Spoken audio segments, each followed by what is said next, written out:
Hey Travis, how's it going, man? Doing well. How are you?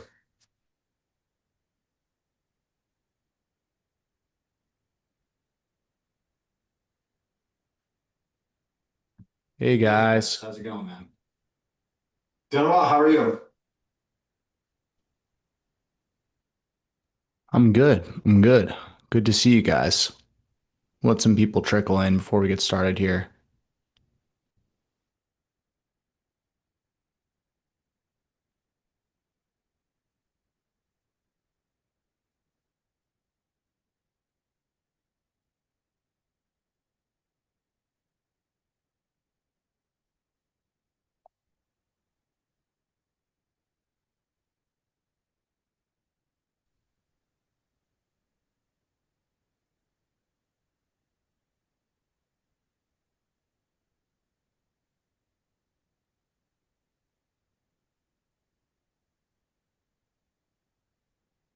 Michael, nobody can hear you. You're muted.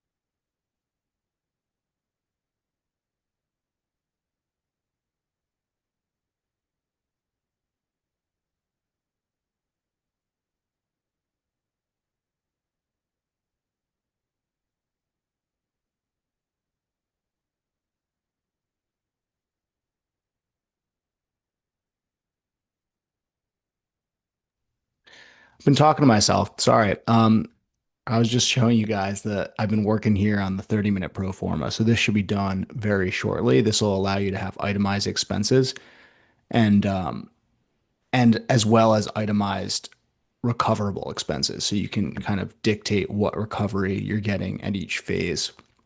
Again, we're trying to phase through the models, right? So like the first one being the 5 minute deal evaluator, there's not even like the three, there's not stabilization and exit, and there's no way to really control some of these pro forma inputs that provide you with your total returns for IRR, right? So the 10-minute pro forma is kind of a step up from the 5 minute in that now you have the ability to see your returns over time and therefore kind of dial in your return metrics across your partnership returns as well as your deal level returns. The next phase here that we're building out is the ability to dial in those itemized expenses. And this is going to be really great for when you want to underwrite a deal, but you don't want to have to put together like an external model. So you can itemize your expenses. You can start with, and it's not ready yet, but you can start with your OM, right? Like what's happening in the T12, the last 12 months. And then you can dial in, well, I could probably do better than that in year one here. And like, let's take an example, property insurance. I know that I can probably bring this to about $1,000 based on a nearby park comp that I have, right? So when you start to operate in an area and have additional parks, you can utilize your own market knowledge to dial in these year one expenses. And then when you're talking to the bank, you can say, well, this isn't exactly accurate in the OM. I can even do better potentially. So that'll be really cool. And then, you can also dial in your stabilized inputs and your exit inputs. So you can see over time, over the life of that asset, what your expenses will look like. So really excited to release this, guys. The first one had a few bugs, so I went back in and just over the last 2 months had all these ideas. So I ended up revamping it a bit.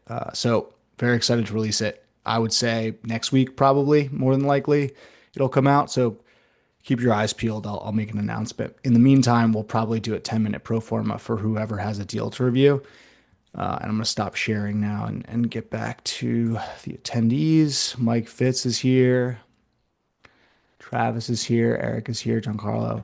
Okay, I'm not seeing whoever sent me a deal previously. So I know someone sent me an email with a deal. I don't think they're here right now. So does anyone else have a deal to review right now that we can dive into? I have one that I'm in contract with, but I don't have it filled. Should I have sent it to you previously somewhere? I have it Eric, filled out on. if you're talking, I can't hear you. Maybe it's me. One second. Okay. Testing, testing. Yep, Yeah, it is. I can hear him. Yeah. Yeah. Okay. Yeah, it's me. What's up, Eric? Sorry about that. Hey, all good, Michael. And that looks great, by the way. So that's going to be super handy, the spreadsheet you just shared for the pro formas. But yeah, I have a deal that I'm in contract with that I guess we could review, but I haven't sent it anywhere, or I just have it on my underwriting spreadsheet. Do you want me to email that over to you prior to going through it, or what's the easiest way to do this? Yeah, send it over. If it's not in my format, I might have you drive just because you'll probably be able to get around a little bit easier. Oh, But yeah, send it over and we can start there. okay. All right. You want me to just email it over to you? Yes, please. That would Okay. be Mike Pans 1013 at gmail.com. I All can right. send you. Perfect. There And you then I'll go. let someone else maybe hop in here while I work on sending that. Yeah. Anybody else have a deal ready to go or maybe in an OM format and they want to kind of dive Yeah. in and do it live?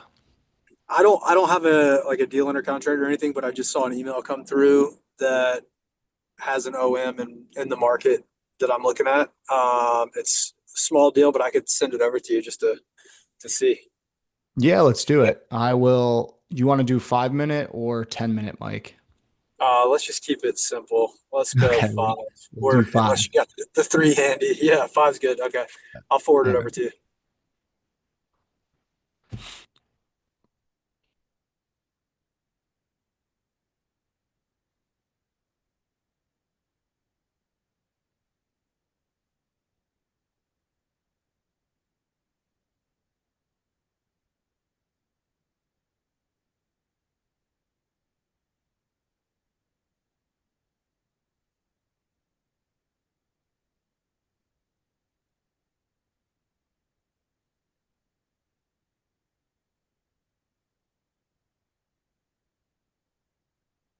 Yeah, it was Tyler, David, who would send me a deal. Just responding to him.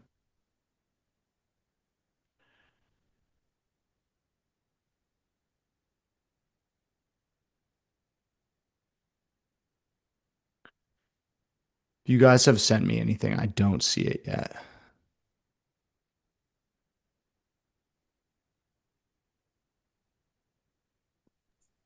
I just forwarded you the email. Oh, I But see you it now. may have to log into their software stuff to get it.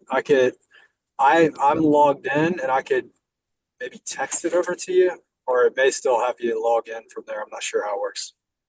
I can give it a try. Might as well register for this anyway, if it doesn't take a year.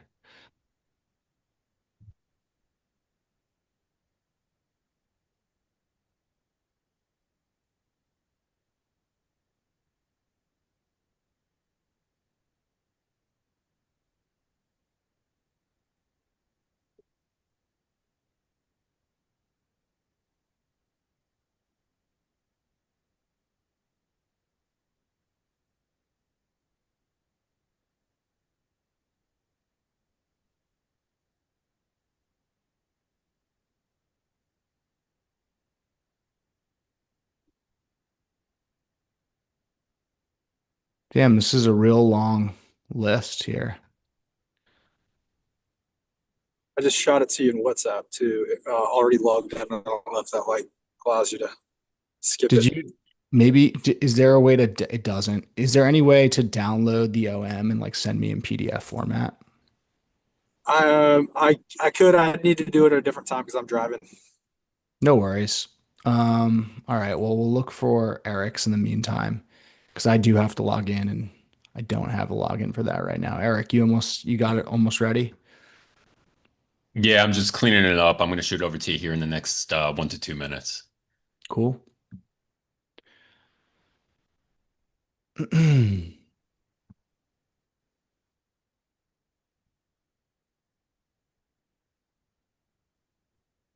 Well, for those of us who are still on the call and like waiting for something to actually happen, I'll just share my screen so we can kind of look at what I'm doing here, which we should all be doing, frankly, because I didn't even know this existed. Maybe I did and I just forgot and I don't know my login, but um, this is the mobile home park broker. I think can't remember the name of the CEO of this organization, but they are one of the largest brokers in the industry. And it looks like they have quite an extensive like intake form to send you emails. So I'm going to go ahead and select all of these because we have so many students and I can send them these deals. But you guys should do this form and select your local markets that you're interested in. I wonder if there's any Hawaii. Nope. Oh yeah, there is. I don't know if there's many mobile home parks in Hawaii, but apparently it's on the list. We have someone from Hawaii in our group, believe it or not, and he's been looking to invest. Are all types of water? Yes.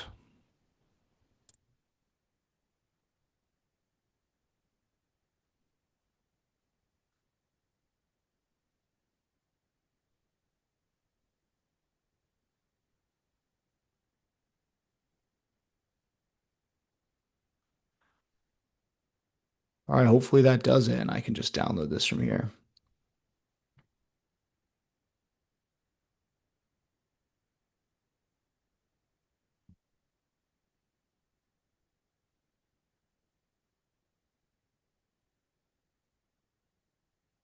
Max Baker, that's right.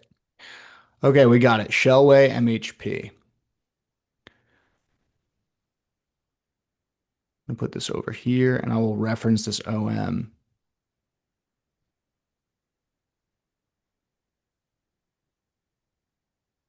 as we go through this deal. So we'll start with a 5-minute deal evaluator, as Mike prefers this one when it's just to get like an idea of the deal. I think we should all consider that as we're looking at deals, right? You want to start with a 5-minute deal evaluator generally. You want to understand the economics of the deal in a very quick way so that you can make an offer as soon as possible. I usually use this to get started, right? Frankly, the 10-minute pro forma has a lot of the same inputs, if not all of the same inputs. So with maybe like some additional one or maybe 10.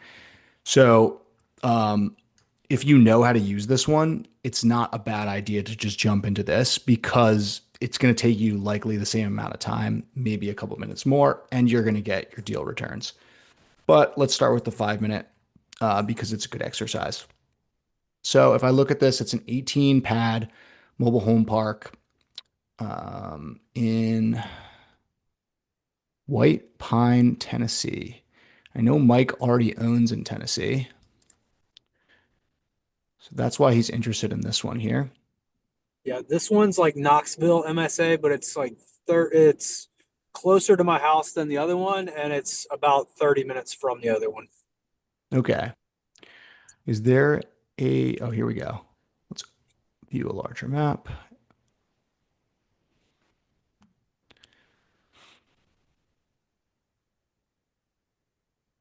So we don't usually review like markets on this on these types of calls, but we can, I do tend to like to just open Google Maps and get an idea of what it's surrounding, if there's any major MSAs nearby.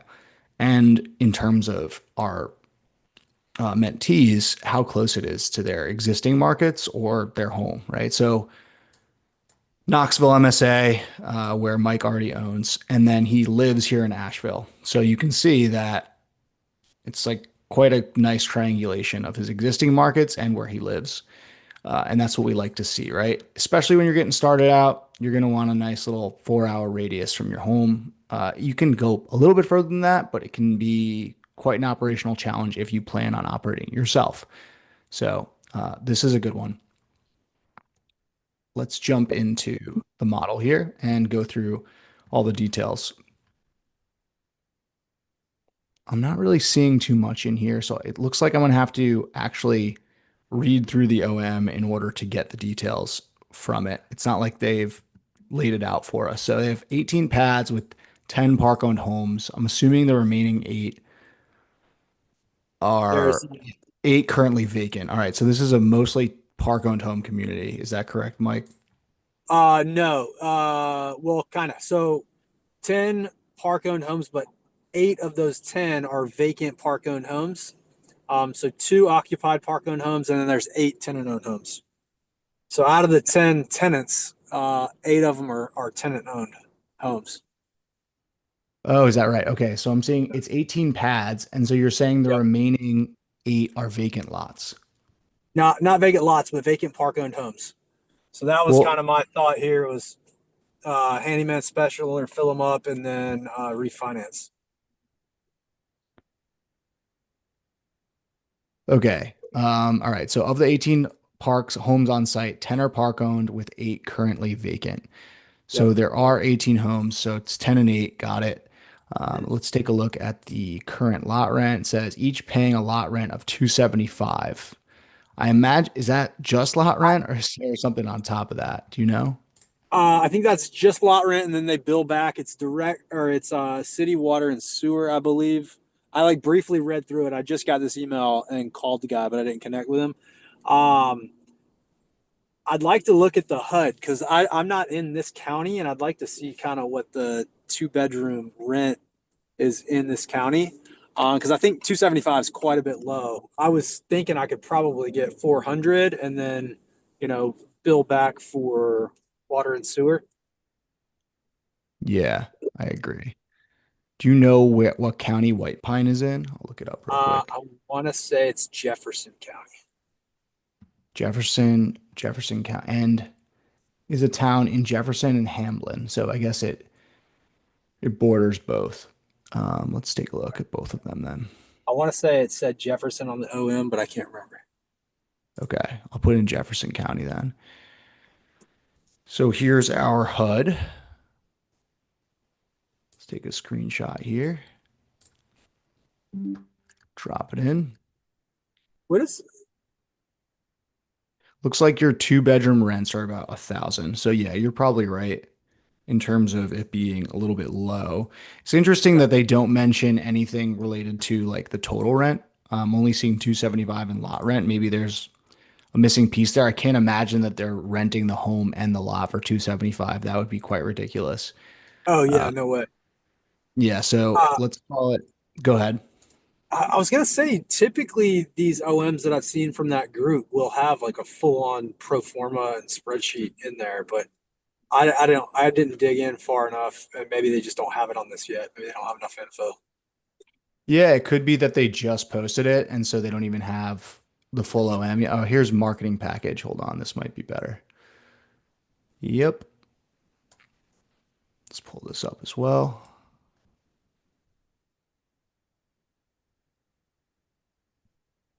Okay, yeah, that's what I'm used to seeing. I have not looked at this yet. Cool. Let's take a closer look at it.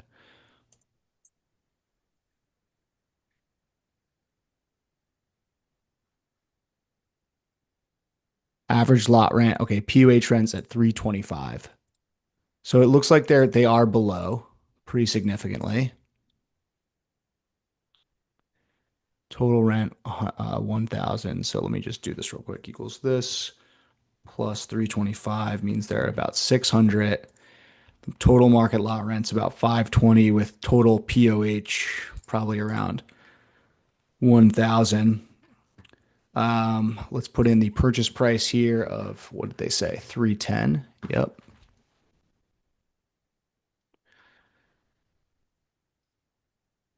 We'll leave that as is for now. Looks like the rent mark to market is almost 100%. So a long way to go there. And I know there's no rent regulation in Tennessee, correct? Yep. Cool. All right.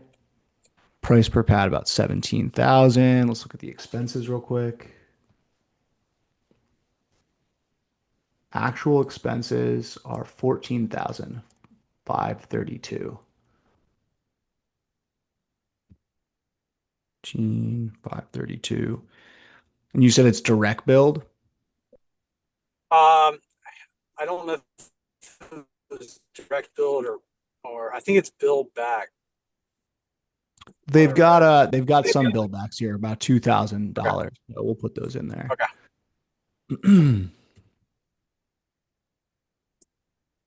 Cool. So that's going to be on total rent, about a 20% expense ratio on total rent. All right. It's already looking pretty good here on the home rent side, at least obviously, because 275 is pretty low on lot rent. So Yeah. 310 cap rate is 6.6, and that's only on lot rent. So it's a 19 cap on POH, which is pretty fantastic. If you run POH parks, 17 a pad, your 100x Do you rule have dictates. oh Go ahead. sorry. Do you have market lot rent in? Oh, you've got market lot rent in. Okay. I was thinking you had that in for the lot rent that's currently there.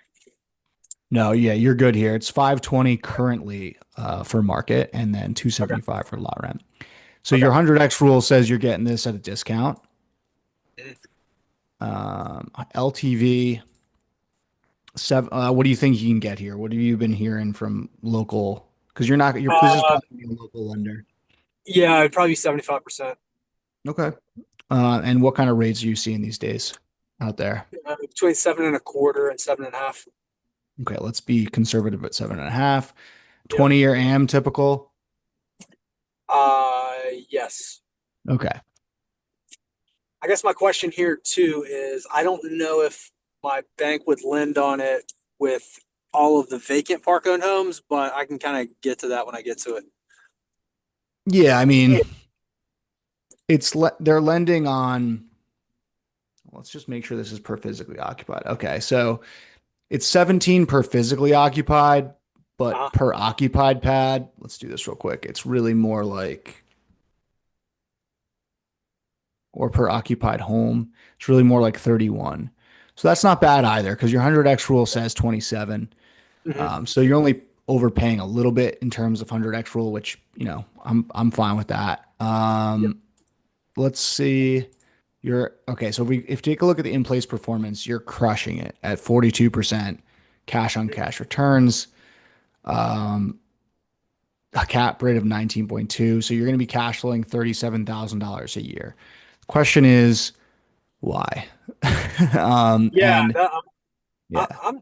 That's why I wanted to dig into this one. I'm kind of confused. Why, like the price on it just seems very good, unless they're throwing it out low to bid it up. I don't know.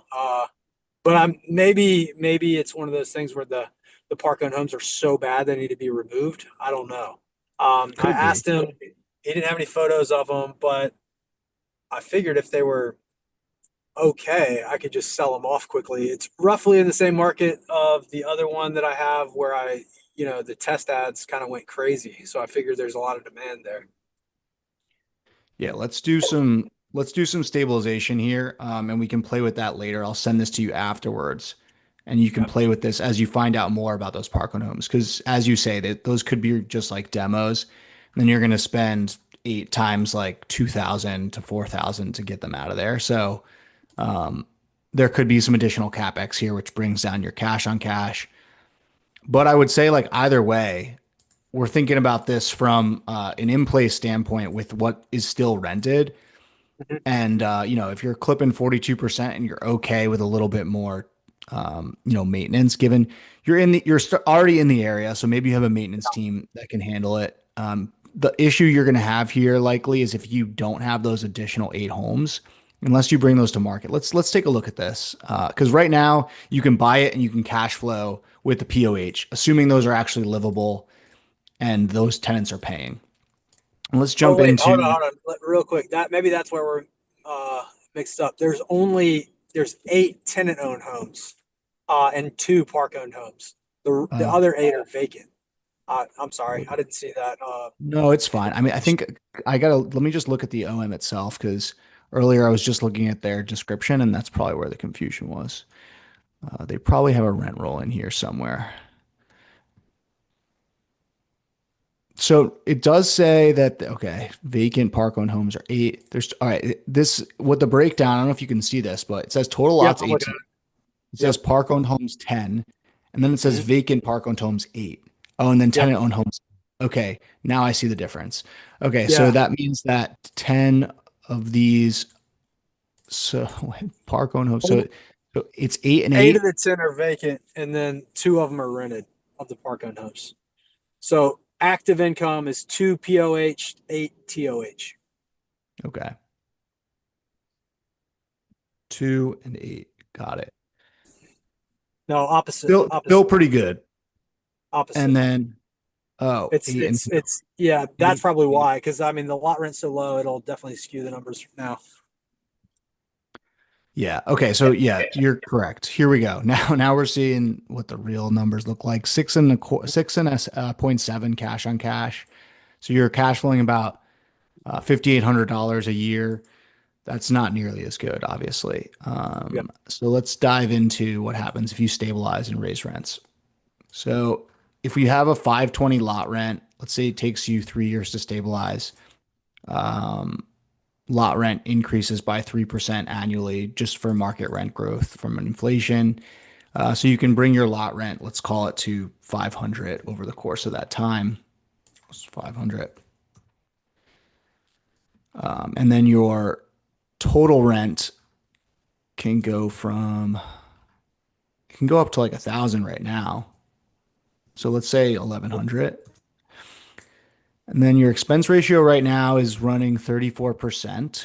So let's just leave that as is at 35%. And your expense recovery is at 14. So let's change that to like 20. Maybe you can do a little bit better. All right. Actually, let's put it at 15 to be conservative. So now let's say you turn these all into tenant owned homes, assuming that you can get those lot rents and accomplish that business plan. This becomes a really good deal. So you would be cash flowing at 53,000 a year, which is a 61% cash on cash return. I think what we should probably assume, well, maybe you can sell them handyman specials and they,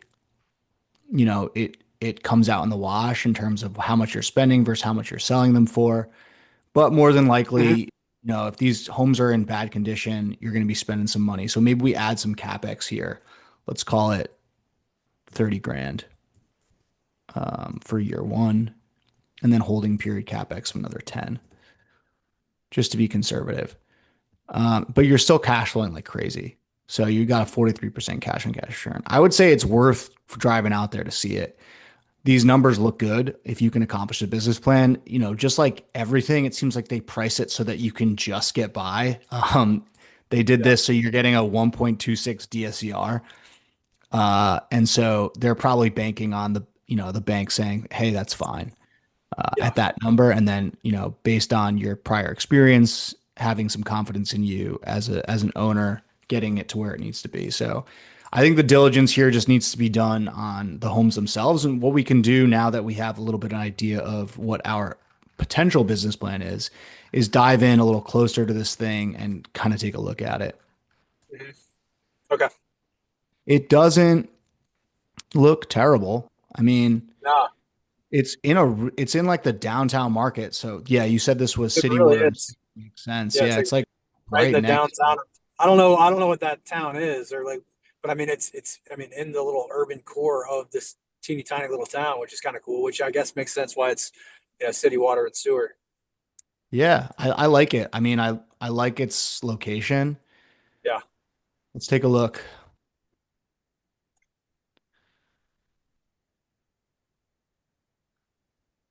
Yeah, the homes don't look like they're in terrible condition, frankly. They look livable to me. Let's drive around a little bit more. Can I go in here? No. Oh yeah, I can drive straight into the park. Oh, sweet. So let's take a look.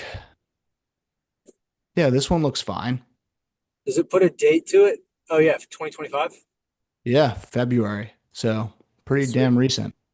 This Yeah, one's not in bad condition either. I mean, they're flat roofs. These are probably, I don't know if these are pre-HUD. that thing looks tiny. Is that a home? Yeah, these could be pre-HUD from like these kind of look like the ones that I Yeah. have in my park. So what does that mean? It means you're going to spend a little bit more on the refurb. So I'm glad we put in those additional assumptions for CapEx. Can you still sell them? Yeah, you can sell them. We actually are about to sell two, and we put about, I want to say 5 grand to 6 grand each of them. We were able to get like local handyman contractors to do the work for us, and we've actually gotten some pretty good traction. I was pleasantly surprised by it. Mhm. You can sell them.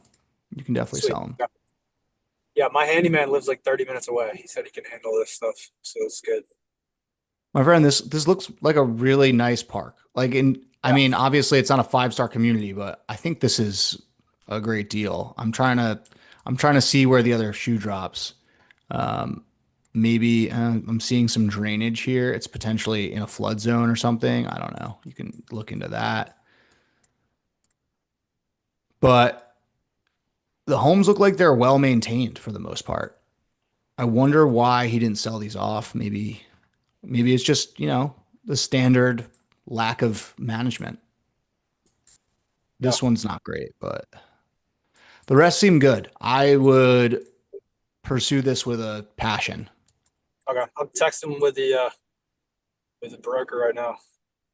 Yeah. Put in the offer at ask, honestly. Maybe a little Yeah. bit over if you want to stand out. Yeah. But I like the location, although I don't know the market. I just like the fact that it's downtown. It's next Yep. to a USPS. It's next to a grocery store. Looks like there's a Dollar General here. Let's see where the Walmart is. Looks like there's some track builders here, Hmm. some brand new developments. I like it. Yeah. I don't think we Okay. need to talk Cool. about it anymore. Oh, there's a Yeah. Bojangles here too. You could stop there on your way over. Oh All man. All right. right. That seals the deal. Let's do it. Nice, dude. All right. Cool. Let us know how it All right. goes and we'll talk about it Awesome. All hopefully right. tomorrow. Okay. Thank you. Cool, dude. All right. All right, Thanks, who's chat up? soon. Eric, you got anything? Hey, Mike. Yeah, so I shot you a couple emails. The second one that's labeled Murphy would probably be the best one to bring up. And then I sent the supporting documents, which are the OM from the mobile home park broker as well, and the updated rent roll. So the last three documents would probably be the best to start with. Okay, I see the Murphy one. It says use this one. Got it. Opening that up. I'm going to try and put these into Google Docs so that we can see them together on the screen. I don't have to share my entire.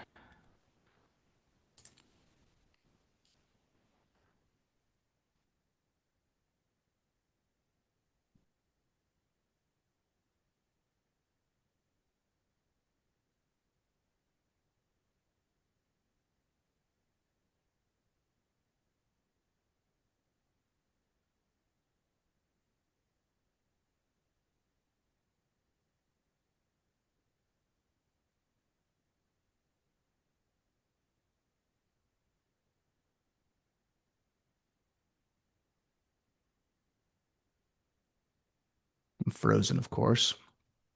Hmm.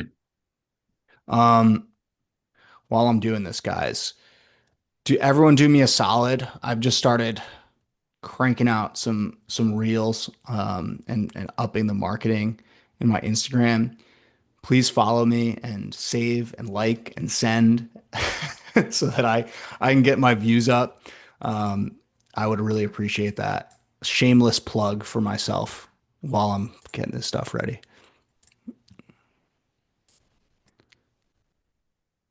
I'm gonna put that in the chat in a second so you guys can get the link. Deal review, okay. And then so you sent I see two. So I see the OM looks like an adjusted rent roll and then a third Excel file that says Murphy. Which is which? Murphy's my underwriting spreadsheet that I use, and Got it. then yeah, the other two are straight from the broker. Cool. I'm gonna start with the broker OM.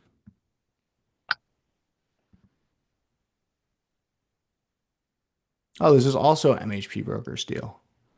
Yeah, I set that all up with, like you said, with MHP brokers. I have all those deals come to my inbox along with a bunch of the other brokers deals. I can't remember Nice. today. Yeah.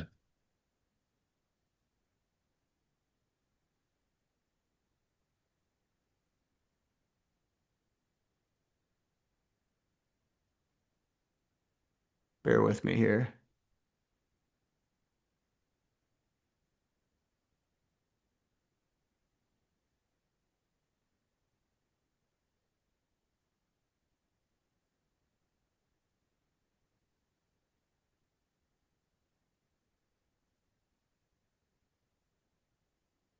Yeah, I'm actually going to say this for the benefit of the group for anyone watching either now or down the line. If you do have a deal to review, obviously like Mike's just came up on his phone and he called the broker. But it would be super useful if we get ahead of it next time and you guys send me the deal and then I'll create this folder so we can just jump right in really quickly. What I'm going to do now is just save this, make a copy in Mike Fitz's folder so that he has that going forward.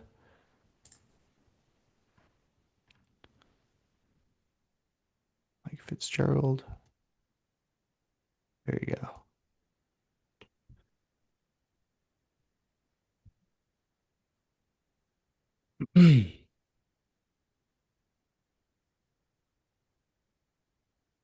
Cool.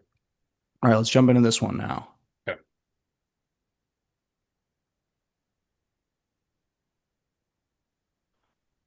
Murphy, North Carolina. Everyone's in North Carolina. Hmm. All right.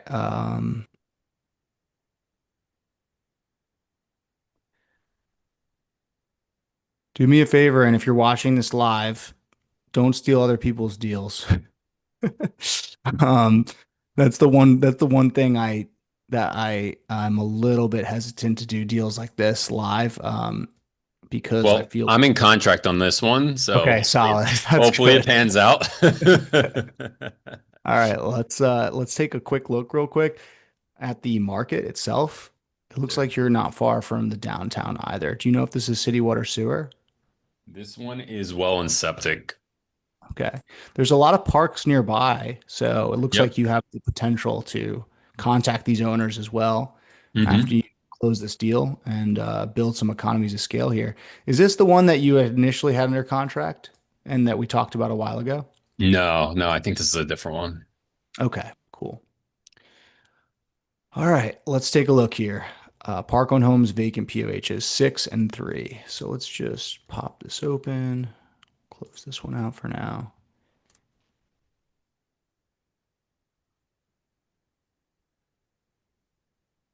Looks like 6 park-owned homes and 3 vacant park-owned homes. Yeah, that's correct. Yep. Oh, so you know what? If you know the makeup, we can just go through yours right now. So that's 6 and 3, and then how many tenant owned? The remainder, what's 24 minus 6, 18. 18. Do you want to do a 10-minute for this one? You tell me, whatever's easier. Let's do it. Yeah, let's do it. Why not? The other one's easier, but I think it's going to be good practice for everyone in here. So Yeah. we said 18, 6, no RVs, and then No 2 RVs. vacant Nope. POHs. Any vacant lots? No I don't think any vacant lots. No. Cool. All right, we'll work on stabilized later. Market lot rent in this area, any idea? Yeah, I mean, MSA lot rent or that area should be up to 450. They're getting, I think, around 360 on average for lot rent. Okay. Oh yeah, you got your little tool. I forgot about this. No worries. What's the county? This county, I'll tell you right here is Cherokee County. Cool.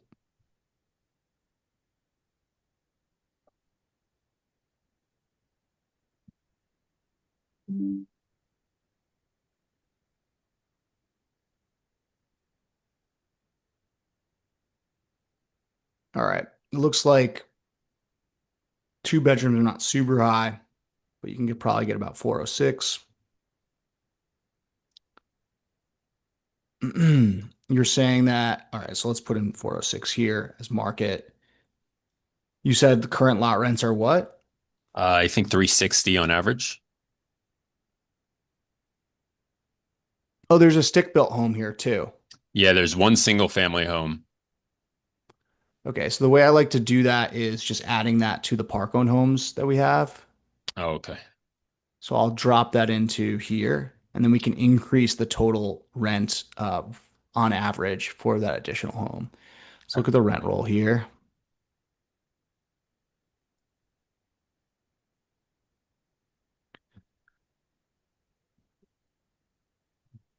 I'm just going to drop this into ChatGPT real quick and see if we can get a readable table. Sure. Oh, do you have the rent roll, right? Yeah, there's another sheet I sent you with this one that has, I think, just the rent rolls on it. Cool. Maybe that's easier for I think, ChatGPT to read yeah, or this is yep. this is better. I can just do this myself. So we have the home rents here, and then where's that single family? Here it is at 900.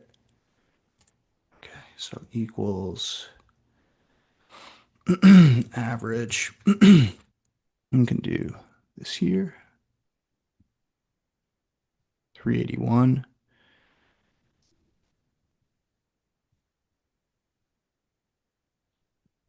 Okay. So 365 and 420.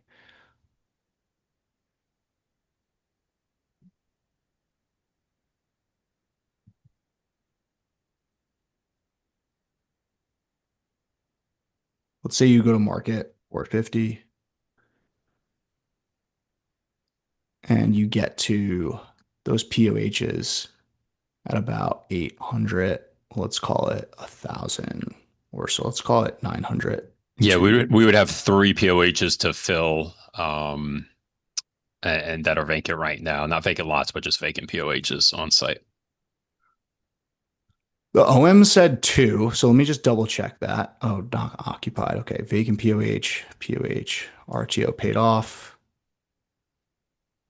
I have 1, 2. I'm only seeing 2 here, so I guess 1 recently vacated. What about line 44? Isn't that the POH not occupied? Oh, sorry. Yep, Yeah. you're correct. So that's 3 total. Cool.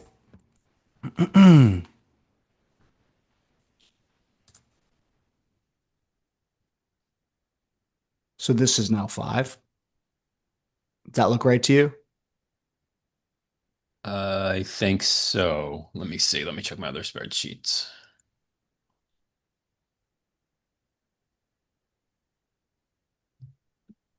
Although I had total number of pads as 24 when I started doing this. Let me verify. Some things have changed since we got into it with them. How many line items do we have there? 24. So yeah, you're right. 24. Yeah. So I have 15 TOHs, and then, okay, so there's another TOH there. Let's do this real quick.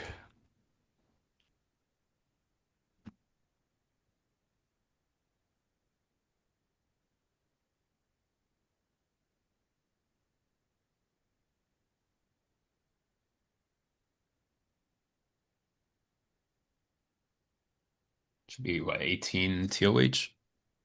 I think I see 16, unless I miscounted Oh yeah, somewhere. well we have the sorry, we have the one single family too, right? Yeah, so we're gonna call that a POH. All right, so it's Oh, 16 okay. total TOHs, it looks like.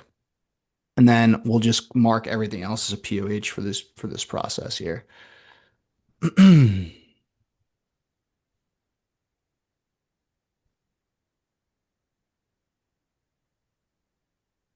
Oh, this is also a TO. But I guess the RTO, yeah, that's 17 I'm seeing now. And then this is a POH, and then this is vacant POH. POH. And so is this one, and so is this one. So if we do TOH, POH, oh, well, I didn't know that was there. I just saw that. Hold on. Let's do this. That. 1, 2, 3. Okay. And then total, that should be 24. Okay, great. 17, 4, and 3. Hmm. Sounds right. 24 total. Okay, now we're in business. Looks like we have this correct. Market law. Right? Okay, let's increase it by 3%. Total expenses, you know what those are? Let me check my other spreadsheet here. Expenses. Total expenses, 54,364. Any expense recovery? I don't see that. Let me see.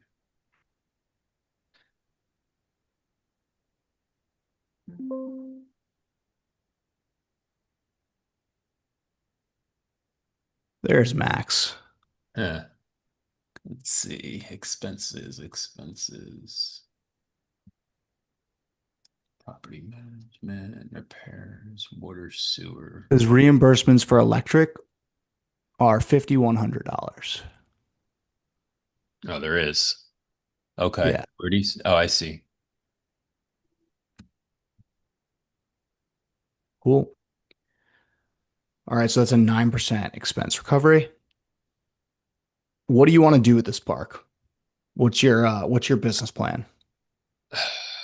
Get the additional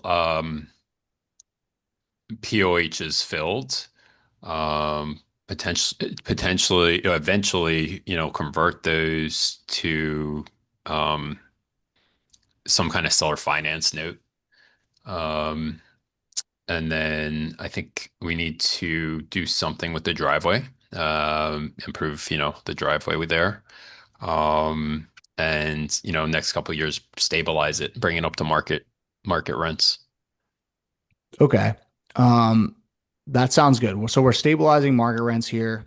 We got that covered. 55% expense ratio is pretty high, but you are on well and septic, you said, right? Yes. Okay. So maybe we can get that down to like 35 or 40, maybe 40, I would say is that's probably, yeah, that's probably fine. We need to look at the current expenses as it relates to those two line items and see when you're doing your diligence, like understand the age of the septics, understand how many times they're being pumped, if they're being pumped Mm, enough, yep. for the well, in what shape it's in, how often it's being, you know, it's being jury rigged to work versus like actually being replaced. So that'll give you a better idea of the capex you're gonna have to spend to maybe improve the well and septic. And then if you're not going to improve it, then you'll just probably have a lot of ongoing repairs and maintenance on the two. Yep. Yep. But we can flesh those out later in terms of the expense load. Let's take a look at. We agreed to a price of 750. That's where we're at Yeah, currently, before we start if there's anything we need to come looking here. back, retrade on. Yeah. Good. Okay. So you wanted to just like talking about the business plan in terms of the homes. So you wanted to turn these vacant park owned homes into rent to owns effectively, or like some kind of note, right? Exactly. Rent to owns or seller fi situation. Yep. So I'm gonna assume that the one home in here, the one park owned home we have in here, remember, is a single family home. So that we're gonna have to keep in here as a single family home in perpetuity, unless there's a way to subdivide and sell it off or something. But Sure. let's just say we're gonna keep it as a single family home. And then the remaining tenant owned homes, so like those remaining park owned homes, let's say there's three, maybe you want to convert them to tenant owned homes so they're just not a headache any longer. Hmm. So now we're back to our stabilized 24 and no vacants, no vacant lots. So then we'll exit with that amount too at our stabilized lot rent of 450. And then, this is what are you going to do once you've stabilized the park on an ongoing basis to exit, how are you going to increase rents?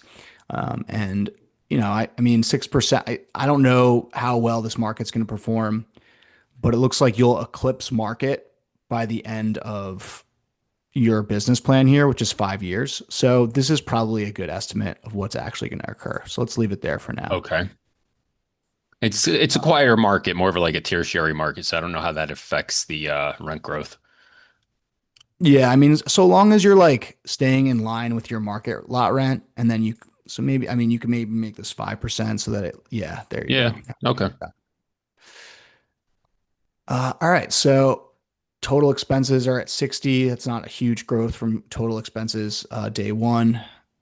You're growing expenses. Well, we don't have expense growths here. We just have expense ratios throughout.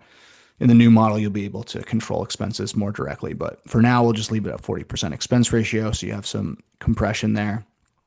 And then looks like we're good with like the business plan from the standpoint of homes and expenses.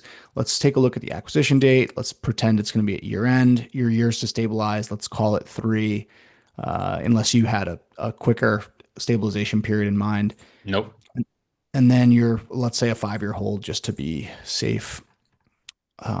Looks like from a cap rate standpoint, or let's call it, let's say from a 100x rule standpoint, you're paying 31 and you should be paying 36. So it looks good there. This is more of a tertiary market. So that's in line with what I would expect to pay for something like this. Okay. So you're in good shape. Going in cap rate of 5.7 on total income, it's a 6. That's not fantastic because, you're probably not going to get a rate of anything less than, 7 or even maybe 6.5 if you're lucky. So that's not fantastic, but let's just take a look at what the cash flows look like. If we go through exit inputs, let's do that later. Preferred equity, we're going to leave as is. Let's look at the holding period capex. You're on well and septic, so it's not a big park. So maybe just like let's call it 50,000 over the hold, and let's say year one capex of like 10,000 just to be safe as well. Closing costs. Do you have any idea what it's going to cost you to close on this thing? I don't. So I'm not sure in that market. I haven't done business with North Carolina yet, so No worries. We can say 10,000. That's probably a fair range for, if you have to get lending and all your inspections and stuff like that. So I'm okay with that. Well, we have financing fees of 10,500, which is probably high. So maybe let's bring this down to like 2,500. And your financing fees at 2%, LTV 70. Are you looking for around there? yeah, that sounds about right. Interest rate at Maybe. 7, 30-year AM. Sorry, go ahead. Oh no, yeah, I was gonna say maybe 7.25 with the rates.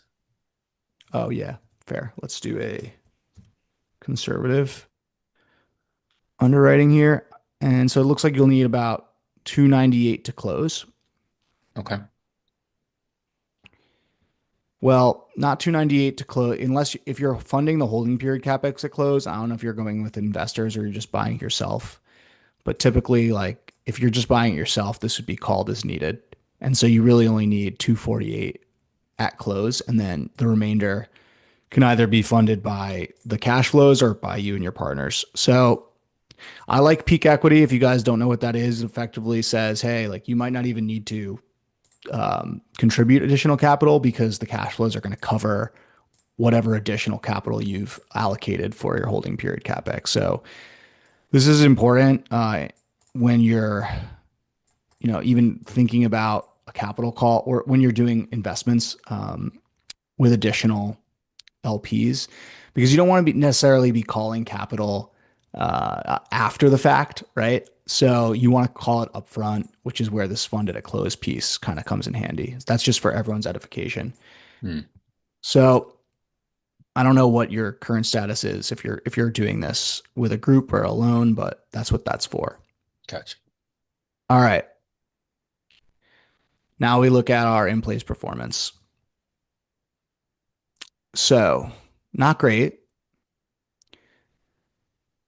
Not a lot here to be happy about, right? Your cash on cash return is 1%. You're not going to hit your DSCR, which we kind of knew, right? Or you're hitting your DSCR above 1, which is good. But you might need like almost a bridge loan for this if you're going to pay this price, just because typical lenders wanted 125. So Hmm. if that's fine with whatever bridge lender you have, or maybe you're just like getting some private lending for the moment, whatever. Now, if you look at your stabilization performance, things start to look a little bit better. You have a cash on cash return of 16% and you're well over your DSCR at that point. So if at year 3, if you're doing a quick turnaround here with private lending, and then you go into your stabilization performance and do a refi at that point, then you should be okay. However, let's take a look at your exit performance. So year 5, you're crushing it, right? It's a 20% cash on cash return. So theoretically, let's take a look at this again. So in 3 years, you're going from 365 to 450. You could probably do that faster. Yeah, Right? I think so. So, like our stabilization period could be more like 2. And so now you're getting to this number much more quickly. And then your cash on cash increases here at the end as well.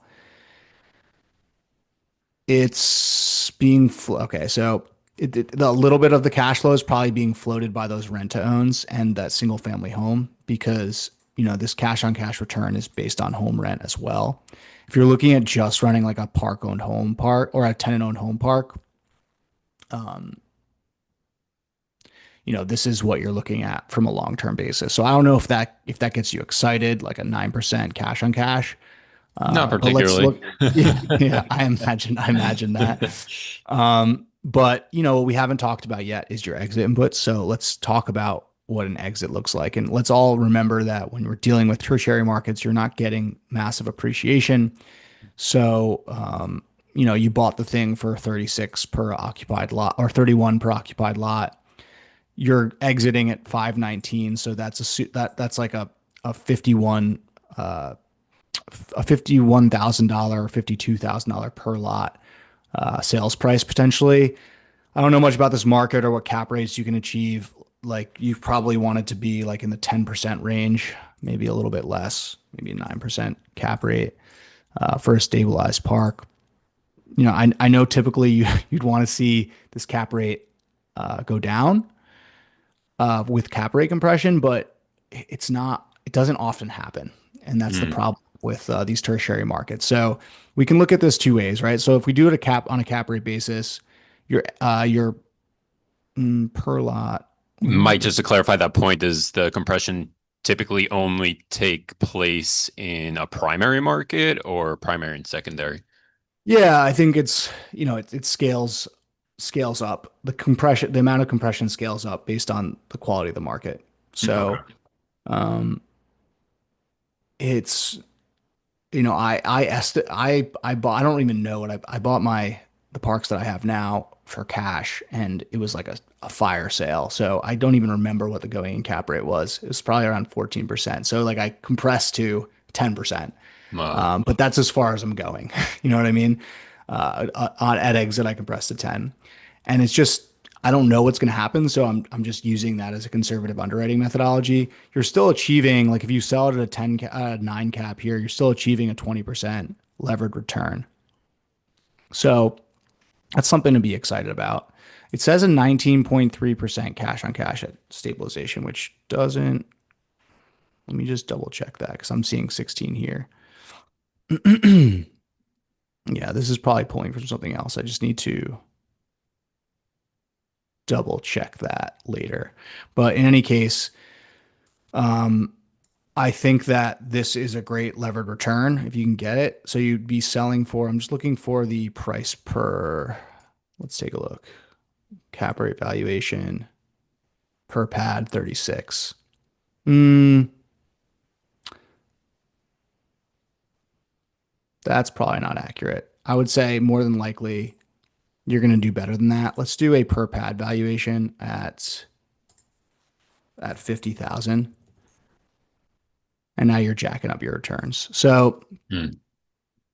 I like it as like a long-term hold type of situation. I don't like the cash flow, but if you can sell it, and again, you're at a 16% cash on cash. So that's not bad for your home rent. And then at exit, you're at a 20% cash on cash. I think people would want to buy this thing. And at $50 per pad, $50,000 per pad per occupied pad, I think that is an attractive valuation. Would So you keep those other the vacant POHs once they're filled? Would you keep those as POHs for the first couple of years and then slowly convert them over to some kind of TOH situation, or how would you play that effectively? so you So you mentioned earlier that you're going to sell them as rent to owns. So the reason I kept them in the POH bucket is because you're going to have some additional revenue Yep. from those homes. But like say you have a 5 year period where like the person is paying down that balance. At the end of that 5 year period, you're going to lose that revenue. And so your cash on cash this will convert to let's take a look. This will convert to 24 or 23, and this will be one. So your cash on cash will be a little bit less, right? It drops to 17. And that's just because now you don't have that additional revenue. Theoretically, you probably shouldn't even be using that revenue inside your NOI. Hmm. It should probably be like going back, like paying down the balance of, a receivable or something like that from an accounting standpoint. But that tends to not be how, banks and buyers look at it. So if you were to sell it on like a 10-year note or a 10-year rent to own, they would probably recognize that additional revenue, when they're underwriting it. Although what I just did for a deal I'm underwriting is I actually mapped out the cash flows over like a 10-year hold. And I actually determined what my IRR would look like when those cash flows drop off. And it still looked good. So all that's to say that you probably want to look at it both ways. This is why this is a 10-minute pro forma and not like a legitimate model. And I think you've built one. So maybe you want to use that as well. What I'm seeing here, I'm seeing, a good potential deal. Now it's going to be hard to get financing for it. That's the only piece that I'm worried about for you because you can see here that Yeah. The you're not DSCR. really hitting, yeah, you're not really hitting your DSCRs. So Yeah. that's Yep. just a Yep. conversation you got to have with the seller. It's like, hey, I'm not sure that I can get a loan for this amount. Maybe you want to do a seller second here, so that maybe this comes down to like a 50% LTV and the remainder. Now all of a sudden you can do it, right? And the Mm. remainder is held by the seller. It's a good idea. Yeah, and he's starting to fill them. Like we said, okay, no problem. Like he's starting to fill them while we're in contract, like doing our due diligence. So I don't know if that starts to change the numbers quickly, depending how many he gets filled and all that kind of stuff. But we'll have oversight with who's getting put in there and all that kind of stuff. But I guess we should assume the worst right now because who knows how long that's going to take and how that's going to shake out. So. Yeah, I Um, mean, listen, if you can get those three filled, all of a sudden the equation changes, yeah. especially if they're POHs or that they have rent to own income. So Exactly. Yeah. yeah, Okay.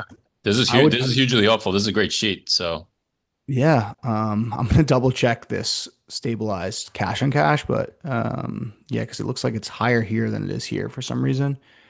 But in any case, it looks good. It looks good enough to pursue. It looks good enough to try and get to close. It sounds like you have it under contract, so you might have to retrade if they don't get those filled. Just okay. from a financing standpoint, I would leverage your bank as the bad guy. You know what I mean?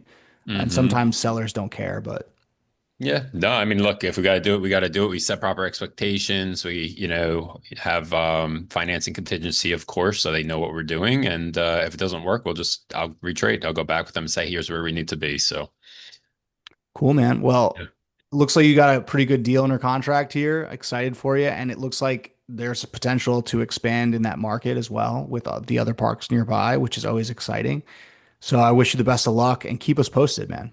for sure. I appreciate you. Thank you for this. Absolutely. Have a good rest of your night. You too. Everybody, we're a little bit over here at 6:05, but if you have other deals, we can do them potentially tomorrow. I might not be able to make tomorrow's meeting because I'm going to see another park, but um, if I do, if I do have the meeting tomorrow, if anyone has any other deals, feel free to bring them. And if you're in the group mentorship program, I'll be on at 12 so we can look at your deals there too. Thanks, everybody. Have a good night.